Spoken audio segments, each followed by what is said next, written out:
अस्सलाम वालेकुम संगत आली मदद। काबतुल्लाह शरीफ जे ॿाहिरां ये टावरनि जो कमु थो हले। ये टावर वरी 6 टावर आहिनि अहिड़ा। ये काबतुल्लाह शरीफ जे ॿाहिरां 6 टावर आहिनि। टावरनि जो कमु थो हले इहो हाणे अंदरि मशीनरी बीठी आहे। टावर ॾिसो था, हीअ जेको आहे हीअ बिल्डिंग आहे हुनजे वटि, पर उहो जेको परियों आहे इहो नीला हे नीला आहिनि। इहे साम्हूं इहे तव्हां ॾिसो था कमु थो हले ऐं हिते कबूतर वेठा आहिनि। ऐं हीअ जेको आहे माण्हू कबूतरनि खे अन था विझनि। हे कबूतर तव्हां ॾिसो था। संगत महबूब करीम अलैहिस्सलाम जंहिं वक़्त में हिन जहान में आया आहिनि, वाकई जबल आहिनि हिते वॾा, पर मां ज़िंदगी में पहिरों चकर जबल अहिड़ा ॾिठा जो उहे साए रंग जा आहिनि। पथर जेको आहे उहो साए रंग जो आहे। उहो साए रंग जो पथर आहे। इहो तव्हां ॾिसो था, ही बि नीला आहिनि। काबतुल्लाह जे ॿाहिरां चौधारी इहे नीला ॾियनि था पिया।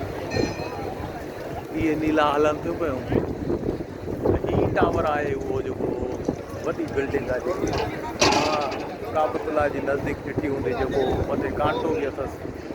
ऐं उहा हेठि हीअ बिल्डिंग आहे जिते लिखियलु आहे फतक अल सफ़ौत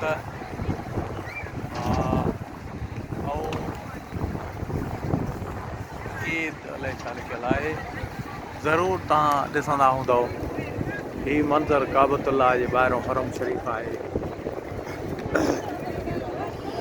इहो तव्हां ॾिसंदा हूंदव, ज़रूरु तव्हांखे नज़र ईंदो हूंदो। नाज़रीन, अंदरि काबतुल्लाह शरीफ़ में मथे पासे जेके तवाफ़ जूं जॻहियूं आहिनि, उन्हनि तवाफ़ जे जॻहियुनि खे अंदरि अहिड़ो कयो वियो आहे जो कमु थो हले। मथे जॻहियूं जिते तवाफ़ कयो थो वञे, उतां वरी काबतुल्लाह जी ज़ियारत नथी थिए। असांखे अॼु ॿियो ॾींहुं आहे, अॼु आया आहियूं। हेठां वरी काबतुल्लाह शरीफ़ जी ज़ियारत थिए थी। हर क़िस्म जा माण्हू हिन जहान में। हिते असां दुनिया जो हर मुल्क जो माण्हू नज़र आयो आहे। को इंडोनेशिया, सूडान, भूटान ऐं हर मुल्क दुनिया जो, भले अंग्रेज़ हुजे या मुस्लमान हुजे, हर क़िस्म जो लखनि अरबनि जे तादाद में माण्हू अचनि था, वरी माण्हू वञनि था।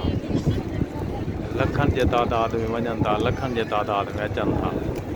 वाह हज मौला जो रंग आहे।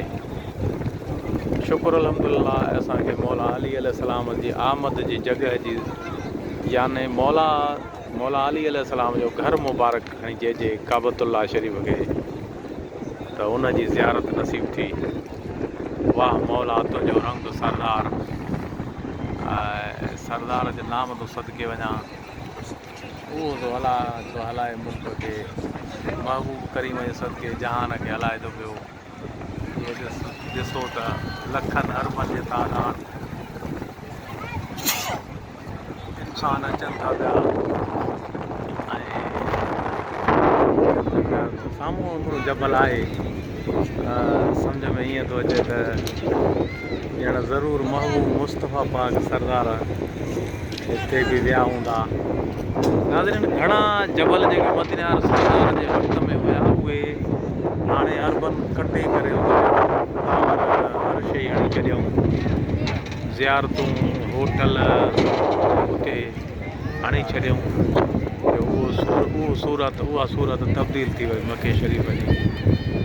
ऐं के जबल अहिड़ा कटियल आहिनि जो असां ॾिठासीं त अकुल हैरान कंदड़ कटियल आहिनि।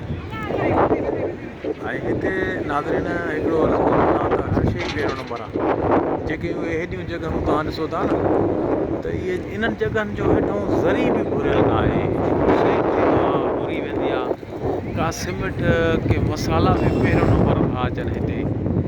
ऐं असांजे मुल्क में पाकिस्तान में त अलाह जो रंग अहिड़ो आहे जो सीमेंट बि न पुल त हुन में पाणी पवे त सीमेंट टुटी वञे। पर हिते वरी हिकु जबलनि ते जॻहियूं आहिनि, जबलनि में हेठां जेको आहे DPC बि एॾी मज़बूत आहे, पकी आहे। वरी बहितर अलाह साईं जे हुकुम सां वरी महबूब मुस्तफ़ा पाक खे जो हिन जहान में हिन मुल्क में आंदई त पोइ पंहिंजे महबूब जे मुल्क जे माण्हुनि खे बि आसूदो रखे ऐं सदा बहार ख़ुशि ख़ुशि रखे। वाह मुंहिंजा मौला तुंहिंजो रंग रब्बे ज़ुल जलाल सरदार काइनात मालिक महबूब करीम जो आशिक़ मौला वाह जो किमाम ठाहे छॾियईं। हज़ारनि त कबूतर आहिनि हिते, उहे जेके घुमनि था पिया ऐं माण्हुनि जे अॻियां वेठा आहिनि। सुभान अल्लाह, इहे ॾिजनि बि नथा। वाह मुंहिंजा मौला, हे रंग ॾिठो अलाह जो, असां सां गॾु कबूतर वेठा आहिनि। मौला जे नाम सदिके वञा। ठीकु आहे नाज़रीन, 6 मिंट खनि वीडियो थियो आहे, तव्हांजी ख़िदमत में रखंदासीं। मुंहिंजो चैनल यूट्यूब जेको आहे मोनोटाइज़ ते को काबतुल्ला शरीफ़ में का दुआ घुरूं, बाक़ी मोनोटाइज़ न थियो आहे छो त सिंधी माण्हू असांजो चैनल ॾिसनि नथा ऐं संगत प्यारी प्यारा उहो जॾहिं मौलानो मंज़ूरु थींदो तॾहिं मोनोटाइज़ बि थी वेंदो, हर शइ थी वेंदी। महिरबानी तव्हांजो लख थोरा एहसान।